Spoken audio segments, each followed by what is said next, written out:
My dear students, आप सबका BPI spoken पर स्वागत है। और चलिए हम लोग क्लास को शुरू करते हैं। सो पहले हम लोग वोकैब करेंगे, फिर आर्टिकल, और ये वोकैबुलरी आर्टिकल दोनों आपको टेलीग्राम चैनल पर मिल जाएगा। टेलीग्राम का नाम बीपीआई स्पोकन है। पहला शब्द है हमारा प्लाइट, PLIGHT। प्लाइट का पार्ट्स ऑफ स्पीच नाउन है, और प्लाइट का मतलब जैसे हिंदी में अगर आपको पता है तो इसका मतलब होता है दुर्दशा, मतलब। और दुर्दशा का मतलब ही क्या होता है कि जो उसकी स्थिति है, जो सिचुएशन है वो बहुत खराब है। सो प्लाइट का मतलब क्या होता है? Bad situation. कोई इंसान की अगर हम प्लाइट शब्द यूज कर रहे हैं तो मतलब वो जो स्थिति है वो बहुत खराब है। अ बैड और डिफिकल्ट स्टेट और सिचुएशन। तो किस प्रकार की सिचुएशन है? बहुत खराब सिचुएशन है। सॉरी कंडीशन, सॉरी कंडीशन मतलब स्थिति बहुत खराब है, प्रॉब्लम में है वो चीजें।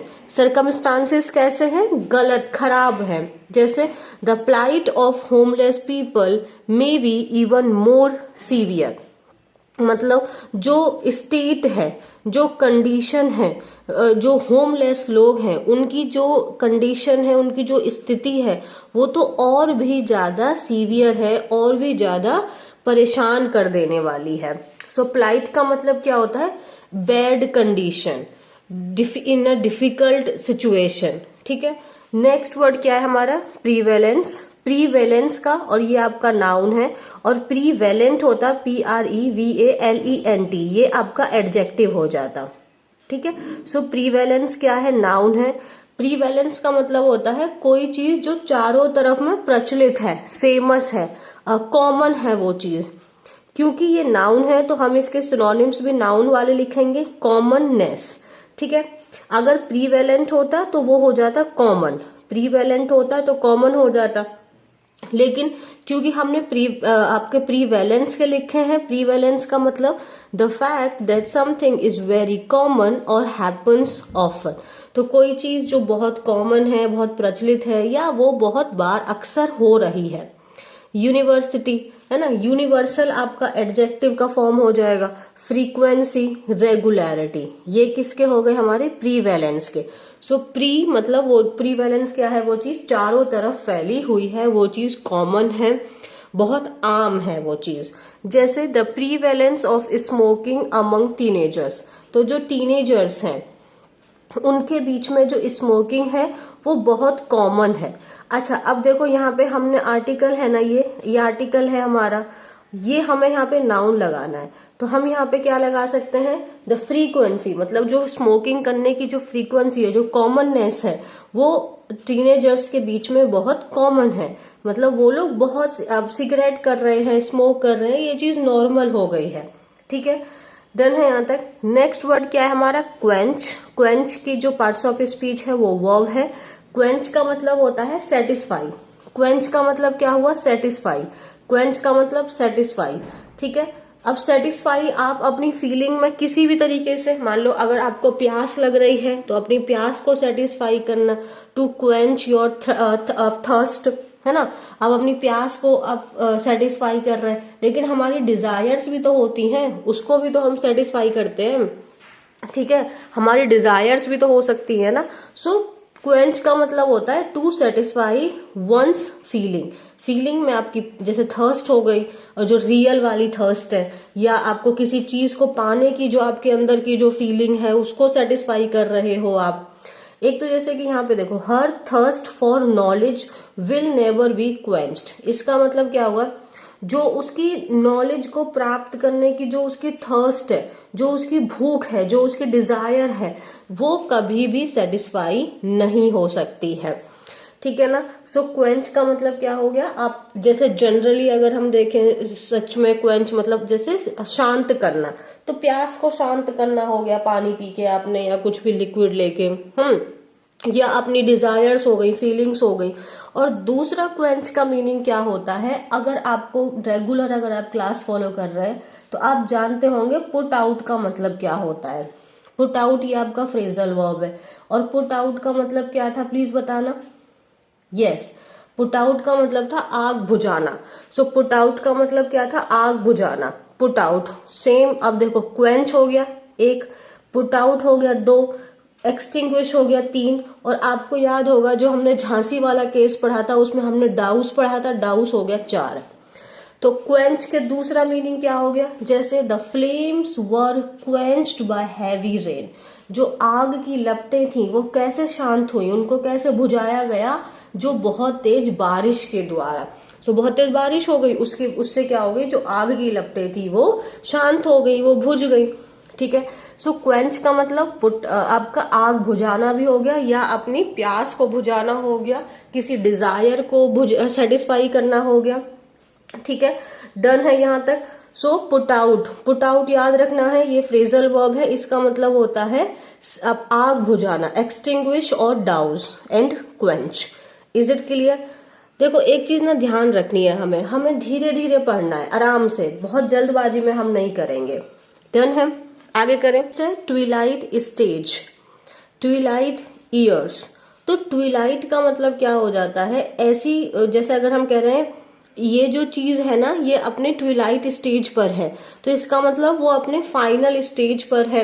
अगर ह्यूमन के सेंस में अगर हम देखें, ह्यूमन के लिए अगर वो ट्विलाइट स्टेज या ईयर्स हैं, तो मतलब वो उनका बुढ़ापा है और वो अंतिम अपने पड़ाव पर हैं, खत्म होने वाले हैं। जैसे the final period of persons life, उस व्यक्ति का जीवन का वो है अंतिम चरण चल रहा है, ओल्ड एज हो गया हमारा, है ना, अंतिम पड़ाव। तो ट्विलाइट स्टेज मतलब उसका फाइनल टाइम चल रहा है। I knew him when he was in the Twilight of his career. अच्छा, ट्विलाइट ऑफ हिज करियर का मतलब जब वो अपने करियर के अंतिम पड़ाव पे था ना, तब मैं उसे जानता था, जब वो अपने करियर के अंतिम पड़ाव पर था। तो ट्विलाइट स्टेज का मतलब या ट्विलाइट ईयर्स का मतलब क्या हो जाएगा, the final period of one's life या फिर ओल्ड एज। क्लियर यहां तक? नेक्स्ट है हमारा कब। कब को आप नाउन और वर्ब दोनों की तरह यूज कर सकते हैं। कब का मतलब अगर हम वर्ब की तरह यूज करें तो मतलब रोक लगाना, किसी चीज को लिमिट करना, टू लिमिट और कंट्रोल समथिंग, उसको कंट्रोल में लाना, नियंत्रण में लाना उसको। और अगर नाउन हो गया तो सिर्फ मतलब रोक हो गया उसको। ठीक है, कब को आप नाउन और वर्ब दोनों की तरह यूज कर सकते हैं। सो रोक लगाना या फिर रोक, कर्ब करना, किसी चीज को लिमिट करना, उसको कंट्रोल करना, खास करके कोई चीज बुरी है। जैसे कि अगर हम बात करें शुगर की, अगर हम ज्यादा शुगर कंज्यूम करते हैं तो आप जानते हैं वो हमारी हेल्थ के लिए अच्छा नहीं है, तो उसको हम लिमिट लगा रहे हैं, उसको हमें क्या करना है, कम लिमिट करना है, उसको कंट्रोल करना है, उसके कंजम्पशन को हमें रोकना है, कम करना है। जैसे you must try to put a curb on your spending habits, you must try to put. अच्छा यहाँ पे देखो ये क्या है, पार्ट्स ऑफ स्पीच है, इसका नाउन है। मस्ट आपका यहाँ पे हेल्पिंग वर्ब हो गया, ट्राई यहाँ पे आपका मेन वर्ब हो गया, टू पुट ये आपका इन्फिनेटिव हो गया, आर्टिकल ए लगा है तो ये हमारा नाउन हो गया। तो आपको you must try to put a curb on your spending habits मतलब जो तुम्हारी खर्च करने की आदत है ना, इसके ऊपर तुम्हें लिमिट लगाने की कोशिश करनी चाहिए। डन है यहाँ तक? नेक्स्ट हमने देखो ये क्या लिखा है, he needs to learn to curb his anger. He needs, he subject है, नीड्स क्या हो गया, ये मेन वर्ब हो गया। आप जानते हैं मॉडल्स में से 3 वर्ब्स होती हैं जो मेन वर्ब काम कर सकती है, नीड उसमें से एक है। ही सिंगुलर है, उसके हिसाब से नीड्स हो गया। टू लर्न, ये लर्न आपका फिर से यहाँ पे वर्ब का बेस फॉर्म है क्योंकि इन्फिनेटिव है। And then again to curb, curb ये टू आपका, फिर कर्व ये फिर आपका इन्फिनेटिव हो गया, तो यहाँ पे ये वर्ब है।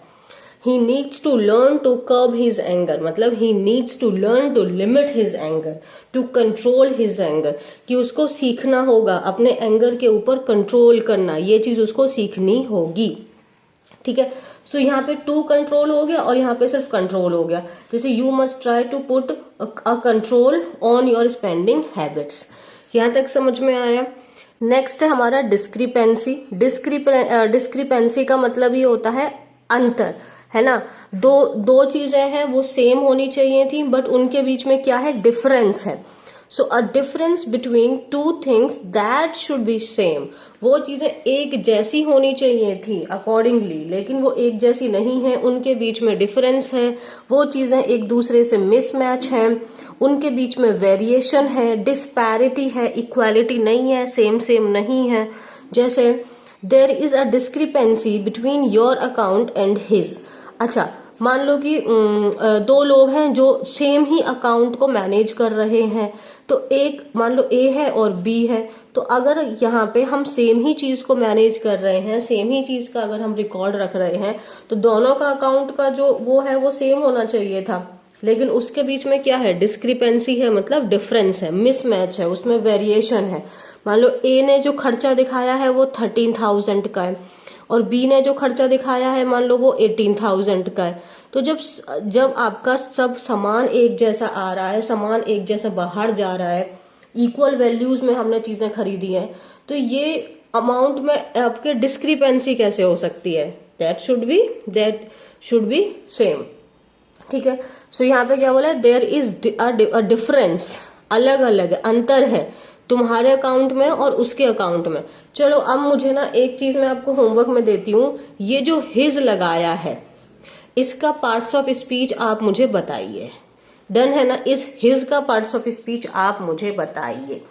डन है, डिस्क्रिपेंसी समझ में आया, difference between two things that should be same, दो चीजों के बीच में अंतर, लेकिन वो अंतर नहीं होना चाहिए था, वो एक समान होनी चाहिए थी। नेक्स्ट है यार, मिनट्स ऑफ अ मीटिंग। अब ना एक तो मिनट हम लोग टाइम के सेंस में जानते हैं, बट दूसरा मिनट क्या होता है ये भी समझिए। मिनट्स ऑफ अ मीटिंग या मीटिंग मिनट्स क्या होते हैं? ये होते हैं आपका return record of what happened during a meeting, मतलब उस मीटिंग में क्या क्या हुआ उसका जो हमने रिकॉर्ड बना के रखा, इंक्लूडिंग अब उसमें क्या क्या चीजें हो सकती हैं कि वहां पे हमने क्या क्या डिसीजंस लिए थे, कौन कौन वहां पे प्रेजेंट था, क्या क्या चीजें वहां पे डिस्कस हुई थी। तो जब हम मीटिंग के दौरान में जो जो इम्पोर्टेंट पॉइंट्स होते हैं, जब हम उसको लिख कर उसका हिसाब रखते हैं, तो उसको हम मिनट्स ऑफ अ मीटिंग या मीटिंग मिनट्स कहते हैं। डन है, वो घड़ी वाला नहीं है, टाइम वाला नहीं है, ये मिनट्स ऑफ अ मीटिंग का मतलब क्या हो गया, वो रिटन डॉक्यूमेंट, वो रिटन रिकॉर्ड जिससे हमें ये पता चलता है कि मीटिंग के दौरान क्या क्या हुआ, जैसे उसमें क्या क्या डिसीजंस बनाए गए, कौन कौन वहां प्रेजेंट था, क्या क्या वहां पे डिस्कस हुआ। Is it clear? ताकि हमें आगे फर्दर अगर जैसे सपोज अब हमें आगे चल के 1 महीना बाद अगर याद करना है कि क्या क्या हुआ था, तो डेफिनेटली हम भूल जाएंगे। बट जो रिटर्न डॉक्यूमेंट रहता है उसके थ्रू हमें चीजें आसान रहती है। सपोज कोई मीटिंग हुई थी, उसमें से वो पर्सन कह रहा है नहीं मैं तो वहां पे प्रेजेंट ही नहीं था, बट अगर वो रिटर्न डॉक्यूमेंट में अवेलेबल है, वो रिटर्न उसका रिकॉर्ड है, तो फिर वहां से कुछ भी मिसअंडरस्टैंडिंग, मिसकम्युनिकेशन, चीजों के बीच में गड़बड़ी नहीं हो सकती है। नेक्स्ट क्या है हमारा, अंडर द पंप। ये ईडियम हो गया आपका, अंडर द पंप ये आपका ईडियम है और इसका मतलब होता है डिफिकल्ट सिचुएशन में होना, या फिर आप अपने आप में बहुत ज्यादा प्रेशर महसूस कर रहे हैं। सो अंडर द पंप क्या हो गया, इन अ डिफिकल्ट सिचुएशन। ठीक है, आप या तो एक डिफिकल्ट सिचुएशन में फंसे हुए हैं, या फिर आप कैसा महसूस कर रहे हैं कि आपके ऊपर में बहुत ज्यादा प्रेशर है, आपके ऊपर बहुत ज्यादा दबाव है। जैसे whenever his team is under the pump he generally comes up with good ideas। तो जब भी उसकी टीम डिफिकल्ट सिचुएशन में होती है या प्रेशर फील कर रही होती है, तो वो अक्सर अच्छे आइडियाज के साथ में आता है, मतलब वो उनकी हेल्प करने के लिए आता है। हमारा non statutory body, non statutory, statutory का प्रोनाउंसिएशन पे ध्यान दो, statutory, statutory, statutory. So non statutory bodies कौन सी होती हैं, वो ऑर्गेनाइजेशन या वो body that does not have any legal power, जिसके पास कोई भी लीगल पावर नहीं है, and is not created by an act of parliament.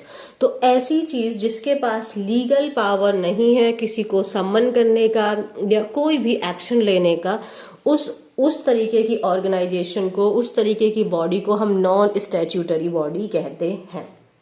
Done. Next है हमारा अपब्रेड। अपब्रेड का मतलब होता है किसी को डांटना, फटकारना, उसको क्रिटिसाइज करना। सो अपब्रेड का मतलब किसी को क्रिटिसाइज सीवियरली, सीवियरली मतलब आप एकदम स्ट्रिक्ट तरीके से बोल रहे हैं, है ना। सो अपब्रेड मीन्स फटकारना, टू क्रिटिसाइज सीवियरली। इसके कुछ सिनोनिम्स देख लेते हैं, कई बार हमारे न्यूज़पेपर में आए हैं। रेप्रीमेंड, REPRIMAND, रेप्रीमेंड का मतलब डांटना। Rebuke, REBUKE, admonish, scold, chide, chastise, castigate, lambast, censure. इन सब का मतलब होता है डांटना, फटकारना, ठीक है, सीवियरली, ठीक है ना। अब एक चीज समझो आप, जैसे मान लो यहाँ पे मैंने इसके 6-7 सिनोनिम्स लिखे हैं, आपको एक दिन में नहीं याद होंगे, बट अगर आप एक सीरियस स्टूडेंट हैं तो ये जो चीज है ना एक आपके ब्रेन में जा रही है, तो ऑल ये एक आपके साथ ना फेमिलियरिटी बिल्ड करेगी, धीरे धीरे आपको चीजें बहुत अच्छे से समझ में आने लगेंगी। So he was upbraided for his bad behaviour in front of guest. तो गेस्ट के सामने जो उसने गलत तरीके से बिहेव किया था उसके लिए उसको बुरी तरीके से डांटा गया, उसको क्रिटिसाइज किया गया। नेक्स्ट वर्ड है हमारा मिटिगेट। मिटिगेट का पार्ट्स ऑफ स्पीच वर्ब है। मिटिगेट का मतलब क्या होता है, कोई सिचुएशन है जो मतलब बहुत खराब है, बहुत सीरियस है ना, बहुत दर्दनाक है या बहुत खराब है, अनप्लीजेंट है, उसको थोड़ा कम करना। जैसे किसी को बहुत दर्द हो रहा है तो आपने पेन किलर उसको दे दिया, तो वो पेन किलर क्या होगा, मिटिगेट करेगा, उसके दर्द को कम कर देगा उसको। कोई मतलब जैसे कोई बहुत सीरियस सिचुएशन है, आपने कुछ आइडिया दे दिया तो उस आइडिया ने उस प्रॉब्लम को थोड़ा कम कर दिया, है ना, लेस सीरियस उसको कर दिया।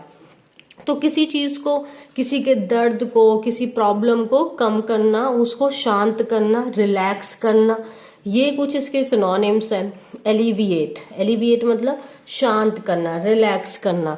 असवेज, pacify, mollify, reduce, lessen. Please mark this word, ये लेसन होता है ON वाला, ये आपका नाउन है, ये चैप्टर वगैरह को कहते हैं, ठीक है, लेकिन ये लेसन ये वर्ब है, इसका मतलब है कम करना।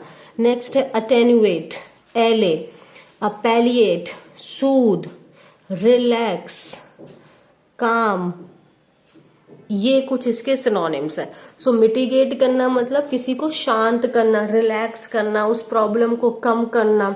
सो एलिविएट, असुएज, पेसिफाई, मॉलिफाई, अटेन्युएट, एले, पैलिएट, सूद, रिलैक्स, काम, लेसन, ये इसके सिनोनिम है।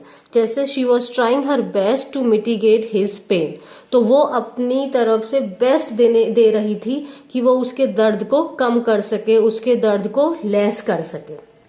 डन है यहाँ तक। नेक्स्ट वर्ड है हमारा ओवरसी। ओवरसी का मतलब होता है किसी चीज के ऊपर या किसी इंसान के ऊपर में निगरानी रखना। सो किसी काम पर निगाह रखना, means to watch something to make sure that it is done properly.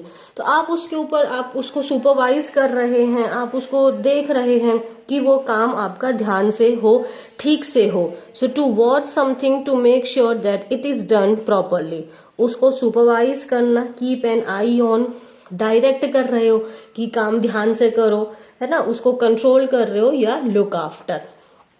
उसकी जॉब क्या है, her job is to oversee everybody's activity, everybody's work.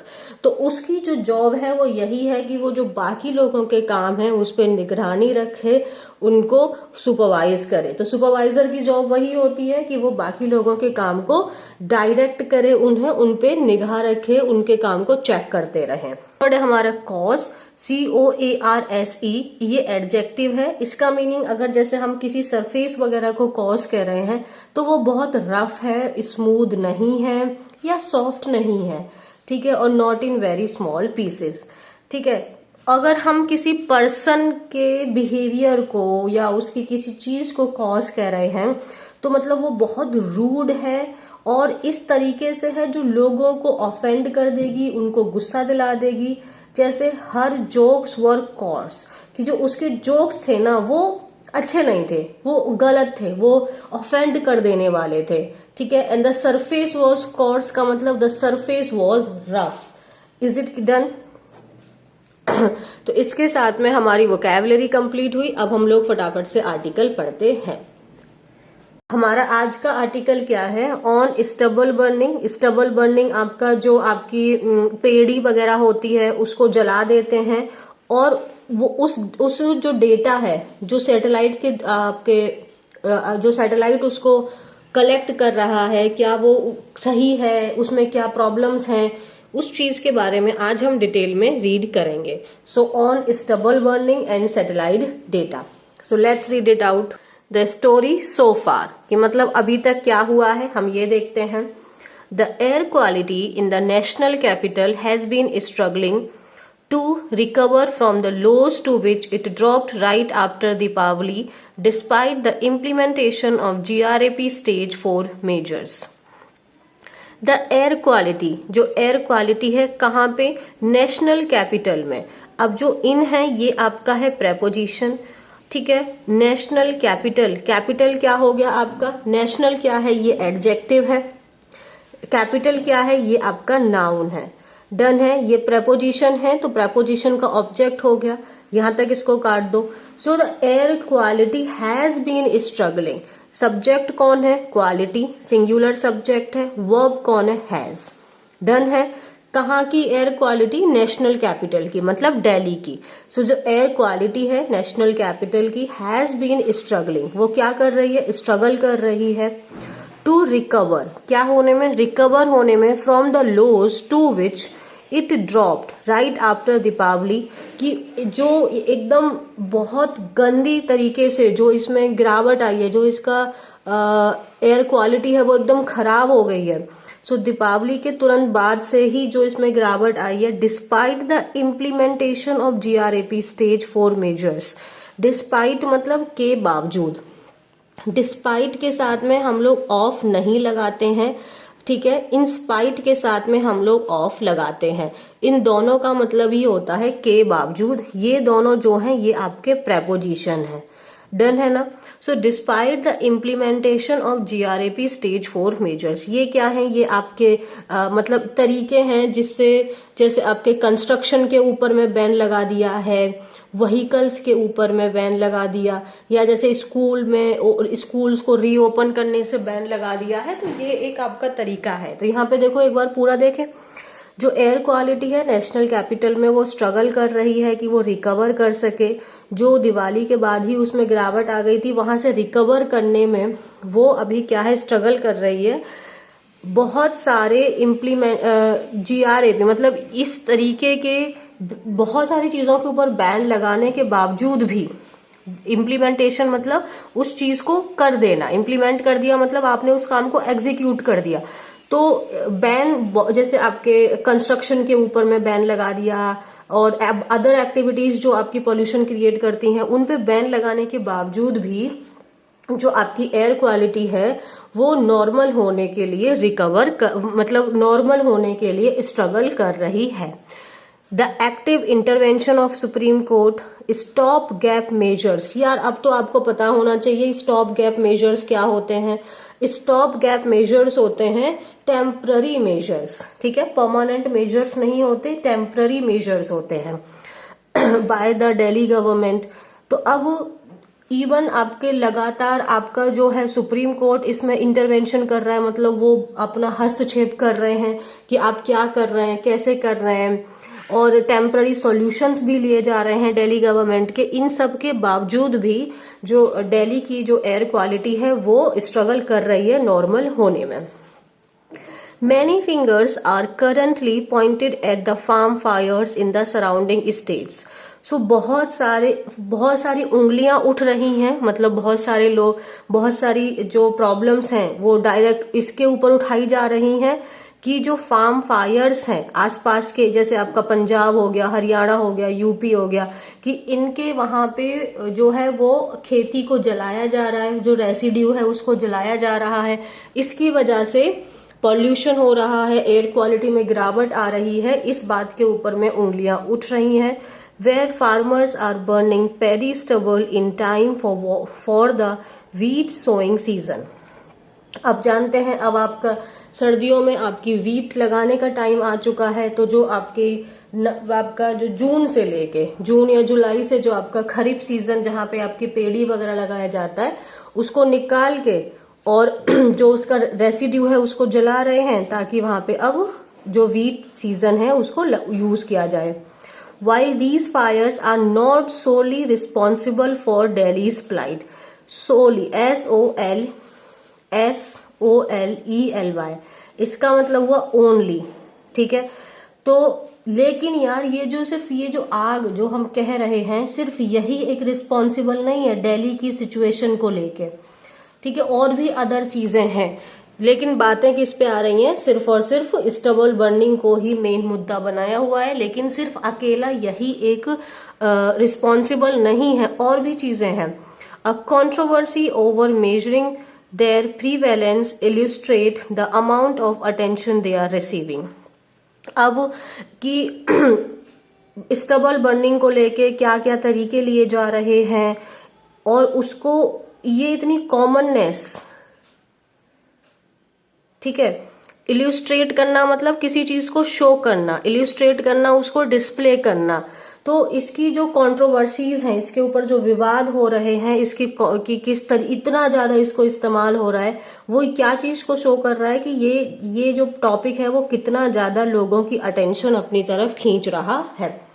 तो टोटल हमने क्या देखा कि आपके बैन लगाने के बावजूद चीजों के ऊपर, सुप्रीम कोर्ट के इंटरवेंशन के बावजूद, टेम्पररी मेजर्स लेने के बावजूद जो आपकी दिल्ली की एयर क्वालिटी है वो स्ट्रगल कर रही है रिकवर होने में।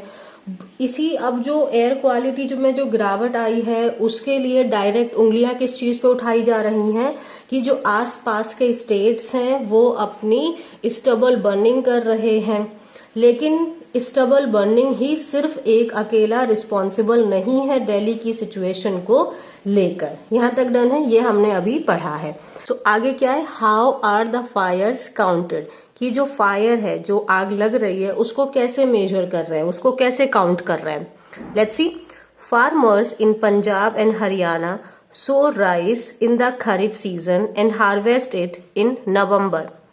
सो जो आपके पंजाब और हरियाणा या बाकी जहां जैसे आपका यूपी है वहां के भी जो आपके जो फार्मर्स हैं वो खरीफ सीजन में क्या करते हैं, राइस उगाते हैं खरीफ सीजन में, जो आई थिंक आपका जून से शुरू होता है ना, जून टू अक्टूबर, एंड देन नवंबर में फिर उसको हार्वेस्ट कर लेते हैं। ये एक सिंपल चीज है, ये आपको पता है। Using the summer monsoons to quench the crops high water demand. और आप जानते हैं कि जो राइस की आपकी जो फार्मिंग होती है उसमें बहुत ज्यादा पानी की जरूरत होती है, राइस की फार्मिंग के लिए आपके ज्यादा पानी की जरूरत होती है। तो अब इसमें क्या होता है कि जो समर मॉनसून्स होते हैं उसका इस्तेमाल किस तरीके से करते हैं, जो क्रॉप की हाई वाटर डिमांड है उसको सेटिस्फाई करने के लिए। यहां तक समझ में आ गया, ये बेसिक है। After the rice is harvested, मतलब जब आपके राइस को हार्वेस्ट कर लिया, उसको खेत से बाहर निकाल दिया गया। अब आप लोग जानते हैं, जैसे मान लो ये ना एक राइस का पेड़ है ना, ये एक पूरा पेड़ ही है, राइस नहीं है। यहाँ पे आप जानते हैं वो राइस वाला हो गया। अब इसको तो निकाल लिया, जैसे अब टेक्नोलॉजीज के थ्रू है, डायरेक्ट उसको निकाल लिया, और ये वाला जो है ये पेड़ जमीन में ही रह गया, और ये जो धान है उसको हम बाहर लेके चले गए, जो मेन पॉइंट जो आपका मेन है। अब ये जो चीज बची हुई है, अब इसका क्या करें, वही यहाँ पे दिया है। They need to clear the left over organic material called paddy stubble. अब जो ये रिमेनिंग पोर्शन है उसको तो साफ करना पड़ेगा अगली खेती करने के लिए।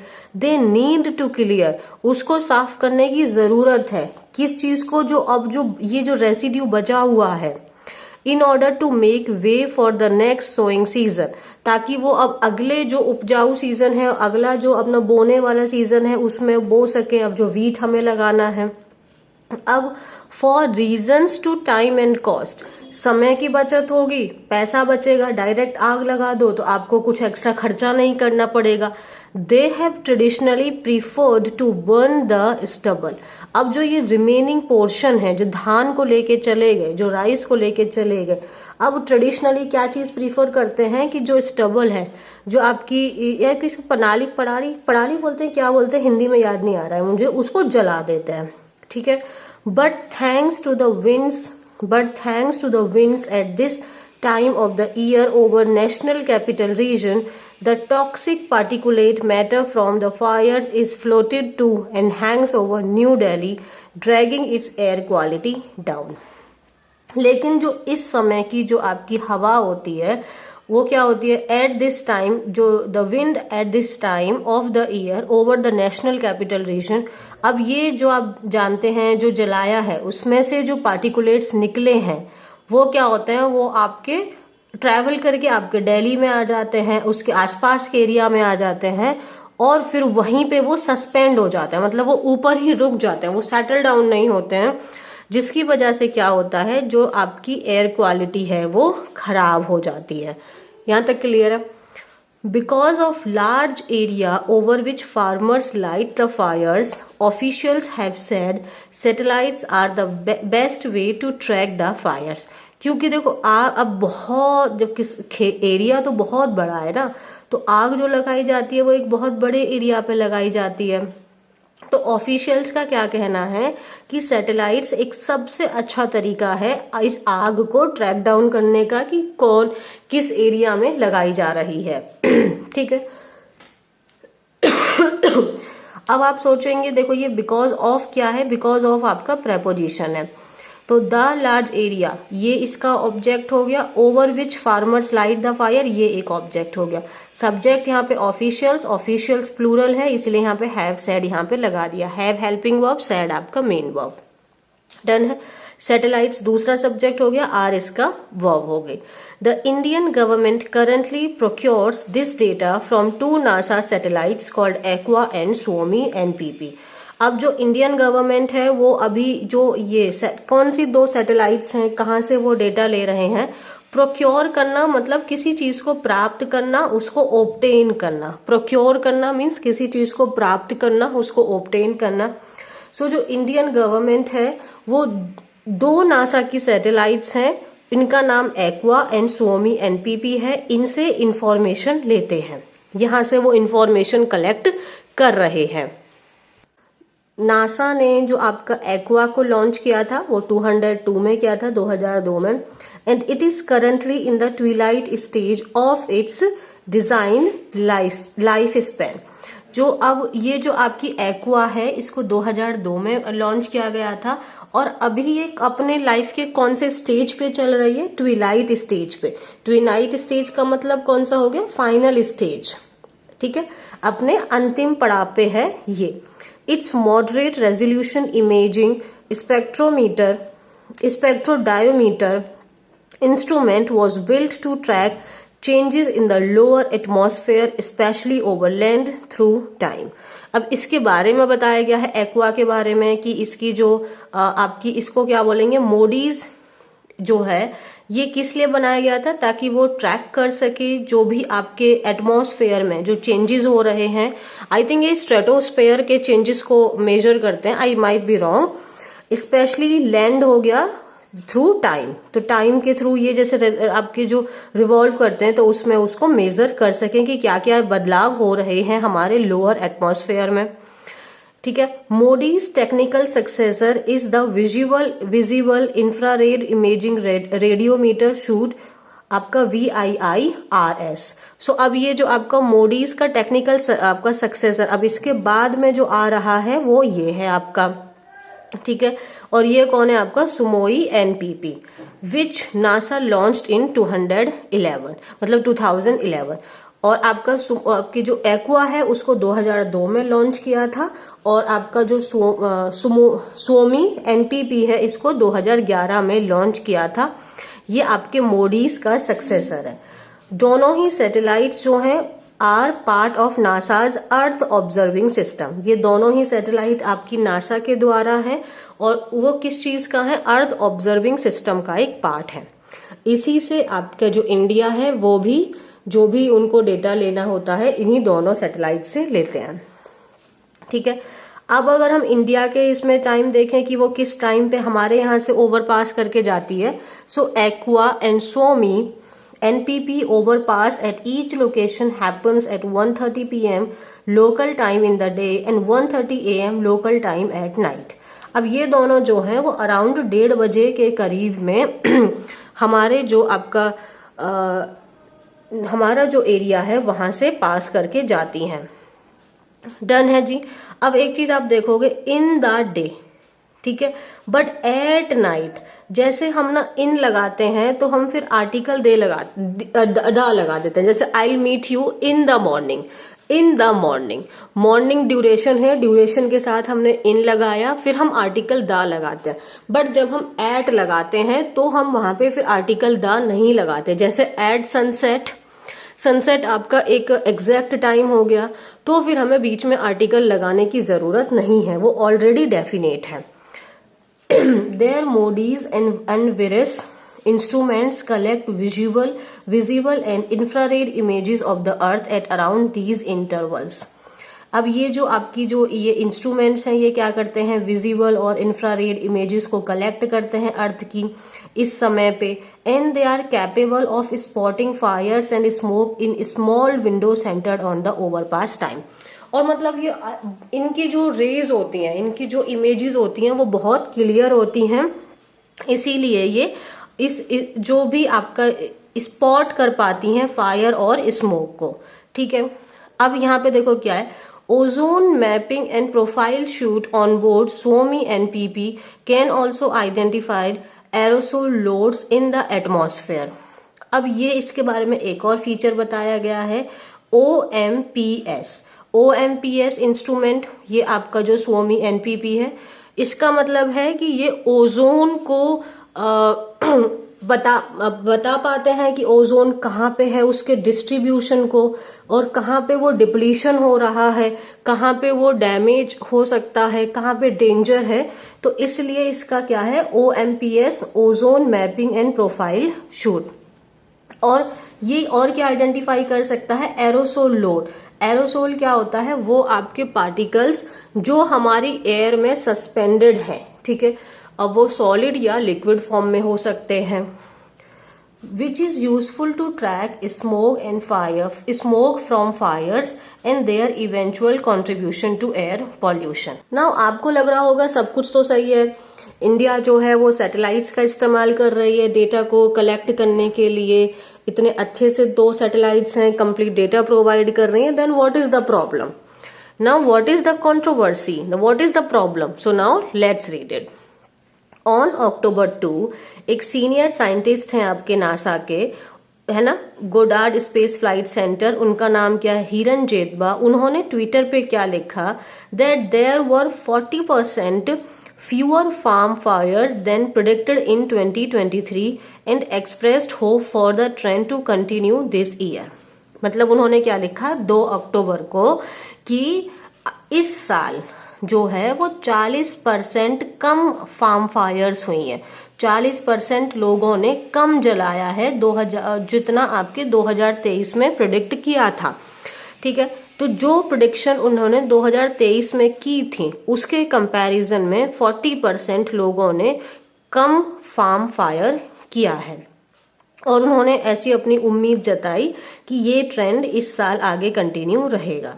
लेकिन 24 अक्टूबर को इन्होंने, मिस्टर जेतवा ने लिखा कहाँ पे, सेम वहीं उसी अपने अकाउंट, उसी थ्रेड पे, कि जो number of fires in 2024 seemed to be lowest in the last decade, कि जो आपकी ये 2024 में जो आपकी फार्म फायरिंग हुई है, फार्म में जो आपकी जो स्टबल बर्निंग हुई है वो सबसे कम हुई है। लास्ट डिकेड को अगर कंपैरिजन किया जाए तो इसमें सबसे कम हुई है।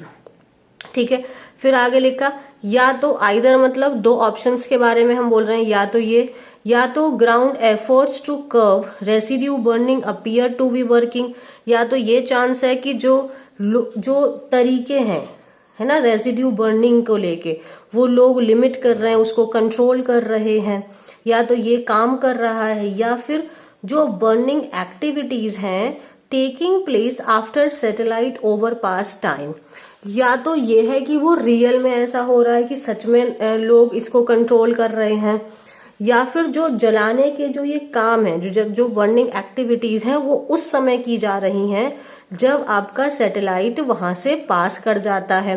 But it needs ground truthing. अब इसकी सच्चाई जानने के लिए हमें ग्राउंड ट्रूथिंग की जरूरत है। His post implied farmers were burning paddy stubble after the Aqua and Suomi NPP। तो अब जो उनकी पोस्ट है वो क्या सजेस्ट कर रही है, क्या हिंट दे रही है कि जो फार्मर्स हैं, क्योंकि देखो रियल में तो कम हुआ नहीं है, तो वो जो पेडी स्टबल है वो कब जला रहे हैं, जब एक्वा जो आपके दोनों सैटेलाइट्स हैं ये पास हो जा रही हैं, had completed their overpass at around 1:30 PM। अब अगले दिन जो ये आपके सेम साइंटिस्ट हैं जेतबा, उन्होंने followed up comparing data from aqua Swami with the data from the GeoComsat 2A satellite. ये जो GeoComsat है ये आपकी कोरिया की सैटेलाइट है। तो 3 सैटेलाइट्स के इन्होंने डेटा को क्या क्या कंपेयर किया, एक हो गया एक्वा, एक हो गया स्वामी, ये दोनों आपकी नासा की हैं, और ये हो गई हमारी साउथ कोरिया से कंपेयर किया। ये साउथ कोरिया ने इसको लॉन्च किया था, ठीक है, 2018 में। एंड ये क्या है, एक dedicated geostationary weather satellite है जो करंटली कहाँ पे पोस्टेड है। स्टेशनड का मतलब आपको पता है, हमने प्रीवियस वीडियोस में पढ़ा हुआ है, स्टेशनड का मतलब पोस्टेड। तो ये कहाँ पर पोस्टेड है, 128.2 डिग्री ईस्ट में ये पोस्टेड है। And has a planned mission of life of at least a decade, अभी उसकी 1 दशक की जिंदगी है। तो जो विजुअल्स इनको मिले, कलेक्ट किए इन्होंने, collected and presented from 3 satellites, the smoke cover over cropland in Punjab and Haryana seemed to thicken after Aqua and Suomi NPP had completed their overpass। अब जब इन्होंने तीनों को जब इन्होंने कंपेयर किया, तो जो आपकी साउथ कोरिया वाली जो सैटेलाइट है, आई थिंक उसकी जो इमेजेस हैं वो कंप्लीट क्लियर नहीं होती हैं, ठीक है। उसको जब इन्होंने तीनों को जब कंपेयर किया तो क्या पता चला कि जो स्मोग है जो आपका धुआं जो हो रहा है पंजाब और हरियाणा में, वो और थिक हो जा रहा है, गाढ़ा हो जा रहा है, मतलब और दिखाई दे रहा है जब आपकी एक्वा और स्वामी के पास होने के बाद, मतलब उसके बाद लोग जला रहे हैं। एज इफ जैसे कि जो फार्मर्स हैं they were lighting more fires later in the day from before. तो जो आपकी 1:30 बजे से पहले नहीं जला रहे, 1:30 बजने के बाद में लोग जो फार्मर्स हैं वो पेड़ी को बर्न कर रहे हैं। सीनियर साइंटिस्ट उन्होंने क्या लिखा है, that the quantity of aerosols in the air was रफली the same as in previous years. मतलब उन्होंने क्या लिखा है, जो आपके जो पार्टिकल्स हैं जो एयर में हैं, जो पोल्यूशन क्रिएट कर रहे हैं, जो डेंजरस हैं हमारे लिए, वो उतने ही हैं जितने पुराने साल में थे। Whereas it should have been lower given Aqua and Suomi NPP indicated there were fewer fires। तो अगर हम इन दोनों सैटेलाइट्स के अकॉर्डिंग देखें, इनके अगर डेटा के अकॉर्डिंग देखें तो कम हो जाना चाहिए था, लेकिन वो तो इक्वल है, वो तो सेम ही है, ठीक है। मतलब whereas it should have been lower, कम हो जाना चाहिए था। should have been का मतलब है ये चीज हो जानी चाहिए थी। you should have been there, है ना, you should have been, it should have been done, कि ये हो जाना चाहिए था। डन है यहाँ तक। Is the discrepancy real. अब ये जो आपका रिकॉर्ड के अकॉर्डिंग कुछ और हो रहा है, वो कह रहा है कि कम हो गया है, बट प्रैक्टिकली तो कम नहीं हुआ है। तो ये जो डिफरेंस है, ये जो मिसमैच है, क्या ये सच में ऐसा है, तो उसको देखते हैं। इन 2020 जब हम अपना ईयर बोलते हैं, क्योंकि वो एक ड्यूरेशन है, तो उसके साथ हम आपका प्रपोजिशन इन लगाते हैं। सो इन 2020 द इंडियन गवर्नमेंट ने क्या क्रिएट किया था, commission for Air quality management, है ना, जिसको हम CAQM भी कहते हैं, Commission for Air quality management. इनका क्या था, ये आपके दिल्ली और उसके आसपास के जो एरिया हैं, Commission for Air quality management in the NCR and adjoining area by ordinance and a subsequent act of parliament in 2021, यानी कि ये एक आपका स्टैट्यूटरी बॉडी है। Its mandate was to study, identify and resolve issues related to improving air quality in its jurisdiction। तो इसका जो काम था वो क्या था कि वो स्टडी करे, पहचाने और सॉल्व करे। रिजॉल्व करना मतलब सॉल्व करना, कि वो जो भी प्रॉब्लम्स हैं, relevant to improving air quality. Air quality को इम्प्रूव करने को लेके वो जांचें, वो चेक करें, फिर उसको रिजॉल्व करें, वो जो भी उनके ज्यूरिडिक्शन में आ रही है। ज्यूरिडिक्शन मतलब उनकी जो एरिया में आ रही है, उनकी अथॉरिटी के अंदर में जितना एरिया आ रहा है, वहां की एयर क्वालिटी को लेके जो भी प्रॉब्लम्स हैं उनको वो रिजॉल्व करें, उसको वो सॉल्व करें। ठीक है। On Saturday, The Hindu reported based on multiple sources and documents that the CAQM was aware farmers were burning paddy stubble after the NASA satellites had completed their overpass to avoid being detected. Saturday को हिंदू ने report किया कि बहुत सारे sources and documents के आधार पर कि जो आपका ये कमीशन है एयर क्वालिटी मैनेजमेंट को लेके, ये अवेयर है, ठीक है, कि जो फार्मर्स हैं वो पैडी को कब जलाते हैं, नासा की जो सैटेलाइट्स हैं जब वो अपना ओवरपास कर जाती हैं उसके बाद जलाते हैं। और इस चीज को लेके जो आपके CAQM है आपका, ये अवेयर है इस चीज को लेके। लेकिन however the CAQM has continued to insist in the public that the number of farm fires has dropped। लेकिन इसके बावजूद ये जो आपकी ऑर्गेनाइजेशन है ये इस बात के ऊपर ही जोर दे रही है, इंसिस्ट कर रही है कि जो फार्म फायर्स हैं उसमें जो आपकी नंबर्स में गिरावट आई है। यहाँ पे एक आया है the number of farm fires has dropped. ये द नंबर जो है ये सब्जेक्ट का काम कर रहा है, और ये हमेशा द नंबर जो है ये आपका सिंगुलर रहता है, क्योंकि द नंबर का मतलब हो गया डेफिनेट, और जब भी आप द नंबर लगाओगे तो वर्ब कैसी लगाओगे, सिंगुलर, इसीलिए यहाँ पे सिंगुलर वर्ब हैज लगाया है। बट अगर यहाँ पे अ नंबर होता तो वो आपका इनडेफिनेट होता, तो वर्ब आपकी प्लूरल आती। Defending its conclusion in the face of contrary evidence by claiming it used different formulae।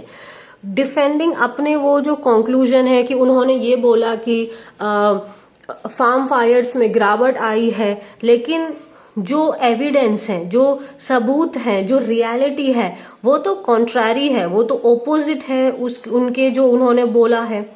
ठीक है, यहां तक है। आगे देखें, that farmers were aware of the overpass timings is recorded in the minutes of March 7, 2024 meeting. अब इस चीज को समझने के लिए आप थोड़ा सा ध्यान से मेरी चीज को देखिए। आप एक चीज देखो, एक वर्ब हो गई ये वर, दूसरी वर्ब है इज। अब ना हमें समझना होगा कि यहाँ पे सब्जेक्ट कौन किसका क्या है। That farmers were aware of the overpass timings is recorded in the minutes। अब यहाँ पे पहली बात, minutes of a meeting। Minutes of a meeting का मतलब क्या हो गया, वो रिटर्न, आपका return record. Minutes of meeting का मतलब रिटर्न रिकॉर्ड। ठीक है, अब देखो ना एक चीज, farmers were aware of the overpass timing. ठीक है, फार्मर्स वर अवेयर, ये फार्मर्स आपका सब्जेक्ट हुआ, इसकी वर्ब हो गई वर। अवेयर क्या है, ये आपका एडजेक्टिव है। तो फार्मर्स जो थे वो ओवरपास टाइमिंग में बर्न कर रहे हैं, इस चीज को लेके देखो, फार्मर्स क्या है, वो अवेयर हैं, वो जागरूक हैं किस चीज को लेके, कि वो जो टाइमिंग है किस समय पे सैटेलाइट यहां से पास करेगी। अब आपको पता है ये जो दैट है ना, ये एडजेक्टिव नहीं है, ये एक अपने आप में ये एक सब्जेक्ट है, और इसकी वर्ब है is, and that is recorded in the minutes of a March 7, 2024 meeting. और ये जो बात है, ये जो 7 मार्च 2024 को जो मीटिंग हुई थी उसके रिकॉर्ड में ये बात है, ये बात रिकॉर्ड की गई थी, जब वहां पे उनके पॉइंट्स लिखे गए थे, उस मीटिंग में क्या क्या हुआ है। तो उसमें से एक पॉइंट ये भी था कि जो फार्मर्स हैं वो ओवरपास टाइमिंग्स को लेके अवेयर हैं। तो प्लीज आप यहाँ पे ध्यान से देखिए, इसका स्ट्रक्चर बहुत कॉम्प्लिकेटेड तरीके से बनाया गया है। Farmers were aware of the overpass timings that is recorded in the minutes of March 7, 2024 meeting. तो जो फार्मर्स हैं वो ओवरपास टाइमिंग को लेके अवेयर हैं, और ये बात ऑलरेडी 7 मार्च 2024 की जो मीटिंग का रिकॉर्ड है उसमें है ये चीज। क्लियर है, ये बात समझ में आई। जहां पे director of Haryana space application centre Sultan Singh and national remote sensing centre scientist Bhavna Sahay alleged as much. एलिज्ड करना मतलब किसी चीज के ऊपर आरोप लगाना, और एज मच का होता है द सेम। उन्होंने इसी सेम चीज का उन्होंने भी बोला था कि जो फार्मर्स हैं वो ओवर सैटेलाइट के टाइम को जानते हैं, उसके बाद ही वो अपनी स्टबल बर्निंग कर रहे हैं। और ये बात ऑलरेडी यहाँ पे रिकॉर्डेड है, जो ये मीटिंग हुई थी। ठीक है, आगे क्या है, फार्मर्स ऑन द ग्राउंड, अगर हम इन रियलिटी देखें तो उन्होंने भी बताया था कि government officials had asked them to light fires after 4 PM। तो जो अगर ऑन ग्राउंड पे जब फार्मर से बात की गई तो तब भी वहां से पता चला कि गवर्नमेंट ऑफिशियल ने उनको बोला है कि वो जो आग लगाएं वो शाम को 4 बजे के बाद लगाएं। डन यहां तक। The एलिज्ड advice echoes good hearts law. अब ये गुड हार्ट्स का लॉ क्या है, ये है when a measure becomes a target it ceases to be a good measure. ये एक बहुत बहुत अच्छी चीज है, और ये मुझे भी, मतलब मैं एक चीज सीरियसली बताऊं, जब मैं ये पढ़ रही हूँ और पढ़ा रही हूँ ना, ये खुद मेरी इंफॉर्मेशन को बहुत ज्यादा इंक्रीज कर रहा है। और ये जो लॉ है ये बहुत अच्छा है। देखो, when a measure becomes a target, इसका मतलब आप ऐसे सोचो कि आप इंग्लिश पढ़ रहे हो क्योंकि आपको अपनी इंग्लिश को इम्प्रूव करना है। आप न्यूज़पेपर पढ़ रहे हो क्योंकि आपको अपनी ग्रामर इम्प्रूव करनी है, आपको अपनी वोकैबुलरी इम्प्रूव करनी है। तो आप ना देखोगे तो फिर आप मुझसे पूछोगे मैम एक दिन में हम कितने आर्टिकल पढ़ें, कितने घंटे हम पढ़ें। ठीक है, अगर सपोज मैंने आपसे बोल दिया कि आप 2 आर्टिकल पढ़ो, आप 3 आर्टिकल पढ़ो, लेकिन आपने देखा आज की क्लास में तो मैंने बहुत बड़ा आर्टिकल उठा लिया है। अब आप सोच रहे हो यार ये तो बहुत बड़ा आर्टिकल है, मुझे तो 3 आर्टिकल पढ़ने हैं। तो अब आप क्या करोगे ना, आपका टारगेट बन गया 3 आर्टिकल, जो आपका गोल है, अब वो टारगेट आपने बना लिया कि मुझे 3 आर्टिकल पढ़ने हैं। तो उस 3 आर्टिकल को पढ़ने के चक्कर में आप जो बाकी चीजें हैं वो आपकी साइडलाइन हो जाएंगी। मतलब अब हम पढ़ क्यों रहे हैं, हमारा पढ़ने का पर्पस क्या है, पढ़ने का पर्पस है इससे नॉलेज गेन करना। हमारा 3 आर्टिकल पढ़ना इंपॉर्टेंट नहीं है, लेकिन उन 3 आर्टिकल से ली गई नॉलेज इंपॉर्टेंट है। बट अब यहाँ पे हमारा गोल ही हमारा टारगेट बन गया है।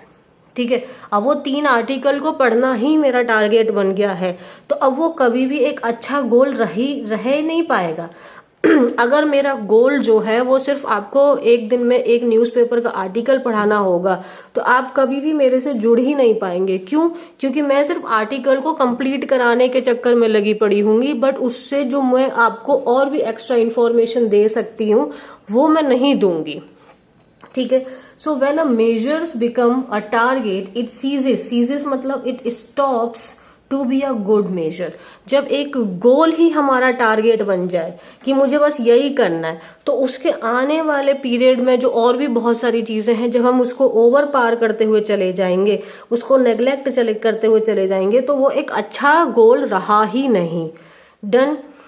ये भी बात सही है कि अगर हमारा जो गोल क्या था कि हमें बर्निंग को रोकना, एयर पॉल्यूशन को रोकना है, लेकिन अब हमने क्या है कि ये टारगेट बन गया हमारा। तो अब जो CAQM है उन्होंने क्या बोला कि भाई आप जलाओ लेकिन बस डिटेक्ट ना होने चाहिए। डन है। The CAQM has also come under the pump. तो CAQM जो आपका ये आपकी कमीशन है आपकी एयर क्वालिटी मैनेजमेंट को लेके, ये कहाँ पे आ गए हैं, ये और अब प्रेशर में आ गए हैं, बुरी स्थिति में फंस गए हैं। कैसे बुरी स्थिति में फंस गए हैं कि इन्होंने ना जो अपना एफिडेविट्स कौन होते हैं, वो हमारा रिटर्न डॉक्यूमेंट जो इन्होंने सुप्रीम कोर्ट में सबमिट किया था, उसमें इन्होंने क्या बोला है, the burned area in Punjab shrunk 26.5% between 22 to 23। तो उन्होंने क्या बोला है कि जो पंजाब में जो बर्निंग हो रही है उसका जो एरिया है वो इतने % से गिरावट आई है उसमें।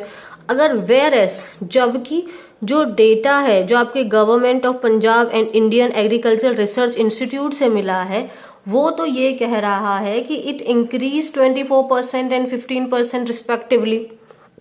मतलब 2022 में 24% से इंक्रीज हुआ है और 2023 में 15% से इंक्रीज हुआ है। लेकिन आपका CAQM क्या कह रहा है कि 26.5% से गिरावट आई है। तो और आपका जो CAQM है वो आपका बुरी सिचुएशन में फंस गया है। अब देखें हाउ इज गवर्नमेंट रिस्पॉन्डिंग। अब इन सब चीजों को लेके गवर्नमेंट कैसे रिस्पॉन्ड कर रही है, let's see. Center had originally created the CAQM to replace the Environment Pollution Prevention and Control Authority। ठीक है, तो सेंटर ने क्या किया, आपका CAQM को क्रिएट किया और किसको रिप्लेस कर दिया, एक आपकी ये EPCA थी, इसको रिप्लेस कर दिया। Which the Supreme court had created. EPCA को सुप्रीम कोर्ट ने क्रिएट किया था 1998 में। EPCA के साथ में प्रॉब्लम क्या थी, ये एक नॉन स्टैट्यूटरी बॉडी है। नॉन स्टैट्यूटरी बॉडी का मतलब है lacked the instruments to sanction non compliant actors. Non compliant, आपको याद होगा हमने प्रीवियस क्लास में कंप्लाइंट वर्ड पढ़ा था। कंप्लाइंट का मतलब हो गया उस बात को फॉलो करना, उसके साथ कंप्लाई करना, उसके साथ अग्री करना। तो अब यहाँ पे क्या है कि जो EPCA है ये एक नॉन स्टैट्यूटरी बॉडी है, मतलब इसके पास अपनी लीगल राइट्स नहीं है। तो ये क्या करता है, इसके पास वो कोई तरीका नहीं है जिससे जो लोग इसकी बातों को नहीं मान रहे हैं, जो इसको आपका वायलेशन कर रहे हैं, जो वायलेट कर रहे हैं, उनको ये सैंक्शन कर सके, उनको पनिशमेंट दे सके, इसके पास वो अथॉरिटी नहीं थी। तो फिर किसको क्रिएट किया गया, CAQM को क्रिएट किया गया। Designed to have teeth. अच्छा प्लीज अब ये सोचो, इसके मतलब अब सोचोगे मैम ये तो ऑर्गेनाइजेशन है, इसके दांत कैसे हैं, ये कोई लिविंग बीइंग तो है नहीं। तो हैव टीथ का मतलब यहां से है हैव पावर। डन है। CAQM was designed to have power in the 2021 Act and which it has since been accused of not wielding। अब जो आपका CAQM है ये एक आपका स्टैट्यूटरी बॉडी है। इसका मतलब हुआ कि इनके पास लीगल अथॉरिटी है लोगों को सम्मन करने का, उनको जो नॉन कंप्लायंट हैं, जो फॉलो नहीं कर रहे हैं, उनको पनिश करने का। लेकिन इनके ऊपर आरोप यही है, अक्यूज्ड मतलब आरोप इनके ऊपर यही है कि ये जो इनके पास पावर है ये उसको यूज नहीं कर रहे। Supreme Court in particular has upbraided the CAQM for failing to mitigate air pollution resulting from fires over the year। अगर हम खास करके सुप्रीम कोर्ट को देखें तो उन्होंने तो CAQM को बहुत फटकारा है, उसको डांटा है, क्योंकि वो क्या हो रहा है, फॉर फेलिंग। किस लिए डांटा है, to mitigate air pollution resulting from the fires over the year. तो ये जो लगातार सालों से जो आपका ये जो एयर पॉल्यूशन क्रिएट हुआ जा रहा है, आग से जो आपका एयर पॉल्यूशन क्रिएट हो रहा है, इसको कम करने में ये लोग एकदम फेल हो रहे हैं। इस चीज को लेके सुप्रीम कोर्ट ने इनको डांटा है। The body was expected to respond on November 25 to the Supreme Court to allegation that it was aware farmers were delaying burns to after the satellite overpass। तो अब जो बॉडी है ऐसा उम्मीद था कि वो 25 नवंबर को सुप्रीम कोर्ट को रिस्पॉन्ड करेंगे, अपना जवाब देंगे जो उनके ऊपर आरोप लगे हैं। आरोप ये है कि वो लोग जागरूक थे, CAQM आपका जो है वो जागरूक था, वो अवेयर था कि जो फार्मर्स हैं वो सैटेलाइट के जाने के बाद ही आपका उसको बर्न कर रहे हैं। Indian government is also on the back foot after Union Agriculture Minister Shivraj Singh Chauhan said on October 26 that the number of stubble burning incidents have dropped this year। और जो आपकी इंडियन गवर्नमेंट है वो भी back foot पे है, मतलब वो भी कुछ नहीं कह रहे हैं। जब आपके union agriculture minister Shivraj Singh Chouhan ने 26 अक्टूबर को ये कहा कि एक्चुअली में स्टबल बर्निंग के जो इंसिडेंट्स हैं वो कम हुए हैं इस साल, ठीक है। लेकिन CAQM has also mentioned that its effort have lowered the prevalence of fires by 71% in Punjab and 44% in Haryana between 2022 to 2024। CAQM ने आगे और क्या बोला है कि उनके जो एफर्ट्स हैं उसने क्या कर दिया है, जो ये कॉमननेस है, जो ये का जो प्रचलन है जो लोग कर रहे हैं, इसमें उनकी गिरावट आई है। पंजाब में 71% की और हरियाणा में 44% की 2020 से लेकर 2024 तक। And has objected to the idea of a group of retired judges overseeing the fight against stubble burning। Object करना मतलब किसी चीज के ऊपर विरोध करना, उसके अगेंस्ट होना। उन्होंने और किस चीज को कि कुछ आपके रिटायर्ड जजेस हैं वो फाइट अगेंस्ट स्टबल बर्निंग को देख रहे हैं, उस पर निगरानी कर रहे हैं, उसको सुपरवाइज कर रहे हैं। इस बात को लेके उन्होंने एकदम इसको डिनाई किया है, इसको उन्होंने उसके वो अगेंस्ट है। CAQM ने और क्या लिखा है, to the NRSC, a body under the Indian space, क्या लिखा है, asking it to develop a standard protocol to measure burnt area in January 2024। CAQM ने आगे ये भी लिखा है कि उन्होंने जो आपकी इसरो है उनसे बोला है उनसे कि वो एक स्टैंडर्ड प्रोटोकॉल बनाए जो जनवरी 24 में 2024 में जितना भी बर्न्ट एरिया है उसको मेजर कर सके। एट प्रेजेंट बर्न्ट एरिया जो डेटा है वो available once every 5 days from the Sentinel 2 satellites of the European Space Agency. तो अभी ये एक और आपकी सैटेलाइट है जो यूरोपियन स्पेस एजेंसी से है। तो जो आपका बर्न्ट एरिया का जो डेटा है वो हर 5 दिन में अवेलेबल होता है। डन है। अब इसमें इंडियन सैटेलाइट्स कैसे हेल्प कर सकती हैं वो हम यहाँ पे देखते हैं। जो आपको एक रिटर्न डॉक्यूमेंट दिया था आपके CAQM ने सुप्रीम कोर्ट को, उन्होंने और क्या बोला है कि ISRO plans to evaluate the usability of data from various satellites to identified farm fires. CAQM ने क्या बोला है कि जो इसरो है वो प्लान कर रहा है कि वो इवेलुएट करे, मीन्स वो आपका चेक करे, ठीक है, कि जो डेटा आ रहा है अलग अलग सैटेलाइट से वो एक्चुअली में कितना यूजेबल है, कितना रियल है, कितना प्रैक्टिकल है। अगर हम उस डॉक्यूमेंट के अकॉर्डिंग देखें तो ISRO experts are of the view that data from INSAT 3DR जो हमारी इंडिया की है, जियो कॉमसेट साउथ कोरिया वाली मतलब ये अलग अलग हैं, can not provide accurate fire count. मतलब ये जो सैटेलाइट्स हैं ये आपका एक्यूरेट फायर काउंट्स नहीं प्रोवाइड कर रही हैं। Although their assessments will not be complete for at least another month. लेकिन अभी भी जो इनके ऊपर में जो चेक कर रहे हैं ये अभी भी अगले महीने तक पूरा नहीं होगा, ठीक है। प्रॉब्लम क्या है, जैसे इनसेट 3DR ये आपका जो इंडिया की जो सैटेलाइट है, its data is too coarse, मतलब इसका जो डेटा है वो बहुत रफ है, वो क्लियर पिक्चर प्रोवाइड नहीं कर रहा है। 1 kilometer in visual and short wave infrared radiation, 4 kilometer in middle and thermal infrared, 8 kilometer for water vapors। अगस्त 2021 में इसरो ने लॉन्च किया था एक और सैटेलाइट को, that could have been useful, जो इस चीज के लिए, इस कॉन्टेक्स्ट के लिए यूजफुल हो सकती थी।